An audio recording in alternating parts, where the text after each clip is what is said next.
This production brought to you by BITV, Blue Island.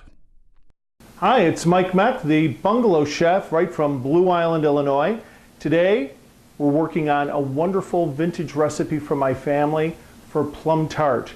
So it's celebrating really a stone fruit from the summer. We're going to be making a pie crust, a French-a-pen almond paste filling, and then baking it off and then doing a glaze. So stay tuned. It's Mike Meck, the Bungalow chef with a Plum Tart.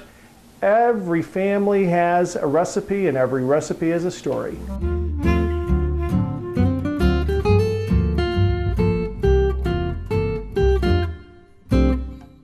Well, we have to start our pie crust because we want to chill that down so we can roll it before we bake off the whole tart.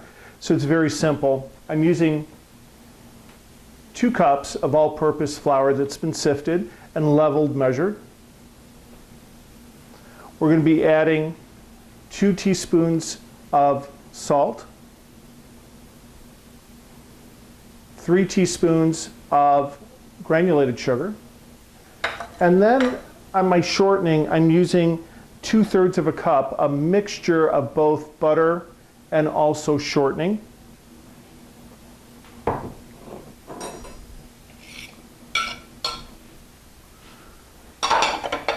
And I like my shortening to be chilled when I do this.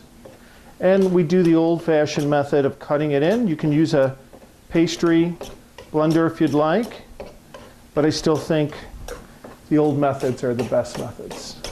What we're doing is just incorporating the shortening into the flour. And with a pie dough, you want to work very quick. So have everything chilled. You don't want to over-knead it, overwork it, it'll get tough. What I'm going to do now is just kind of work the shortening in between my fingers to make small granules. And then I also have chilled ice water, and that will bind all the dry ingredients. And depending on your flour and how you've measured, somewhere between 8 and 12 teaspoons of water to start with, and then probably another 4 to 5 to finish it off. So right now, this is kind of pebbly. It's going to give us a lot of nice layers in the shortening, with the shortening in the dough. To show you what I've come up with. Okay, so we're going to add the water very gently. Remember, you can always add, you can't take away. So we want to just work that water in, and again, work as quick as possible. I have my saran wrap out. We're going to chill it down for about an hour to work with. You can see it's a little on the dry side. I'm going to add maybe another good tablespoon. We have it now. When you start working it, it'll become kind of a ball stage. It'll be just clinging enough to your fingers. I'll still release. And we're going to chill that down for about an hour, and then we'll come back to it. Well, we're working on our plums for our filling of our plum tart, and it's very simple. We're going to be using a little cornstarch as a binder to keep the juices in. So what we're going to do is take about a tablespoon of cornstarch. We're going to mix that with 2 tablespoons of sugar, 1 teaspoon of cinnamon, some fresh lemon zest, about half a teaspoon. And we're going to put some juice of 1 lemon in there. The lemon juice is really going to react. Number one, it's going to work with the cornstarch, and it's going to make kind of a simple syrup with the extra sugar we put in there. And then we're going to toss our sliced plums in there, and I think the lemon juice will really give a nice tartness to the plums. And on an average size plum, I would say probably 6 to 8 portions, wedges.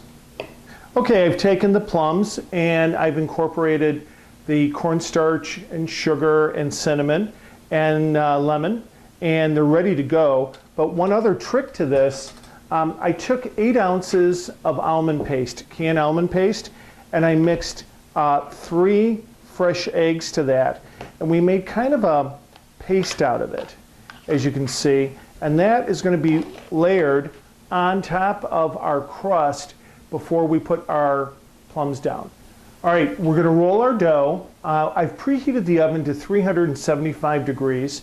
I've taken a half of a full sheet or a cookie-sized sheet pan and just layered it with parchment. So we've taken our dough out. Again, it chilled up for about an hour. I let it rest room temperature for about 10 minutes.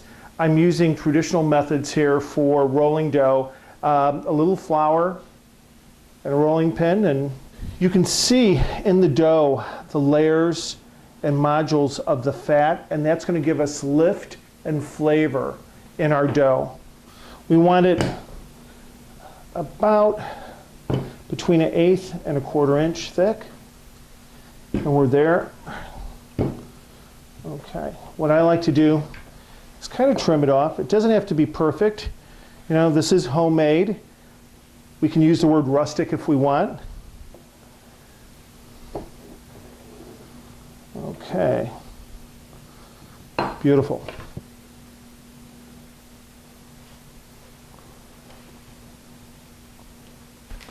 So that's what we want to end up with. Now we're taking our Frenchipan. Again, it's almond paste and raw egg. And that's going to be our base for our tart. To hold the fruit in position and gives a great flavor. It really does. I like using an offset spatula for this. It just makes it a little easier. Those lumps of almond paste will melt away in the baking process.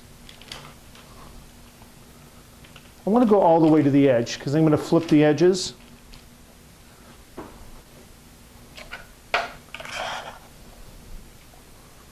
And again, that was 8 ounces of almond paste with 3 eggs, whole eggs.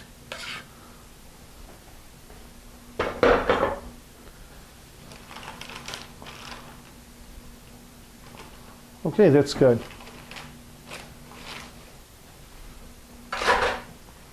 All right, now we want to lay the fruit. I leave about 1/2 inch to 3/4 around the edges.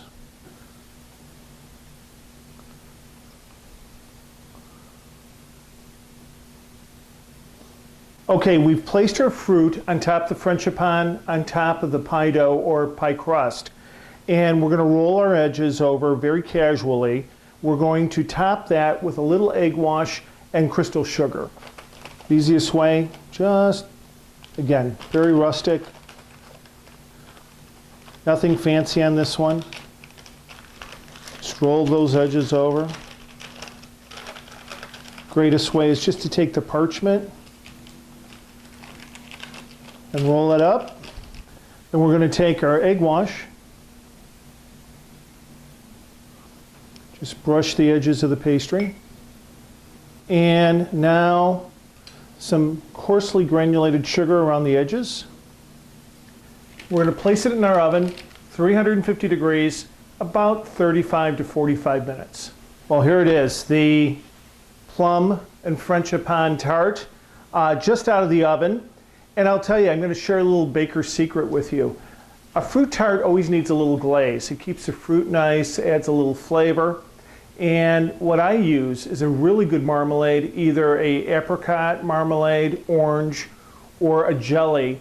And what I do is I heat it up with about 30% of added water, and I let it come to a boil and reduce a little bit, and I use that to brush on, while it's hot, I use that to brush on my fruit tart. And what we want to do is just do a light brush of this nice hot glaze. It gives a nice finish to the fruit and the pastry and adds a little flavor, but it also helps the fruit hold texture. Well, here we are, the finished product. Fresh plum tart with Frenchipan on a pastry or pie crust. I have to tell you, it's one of my heritage heirloom recipes, and I'm so glad I could share it with you today. Truly a taste of summer and it's Mike Meck, the Bungalow chef right from Blue Island, stirring up memories one recipe at a time. This is BITV, Blue Island.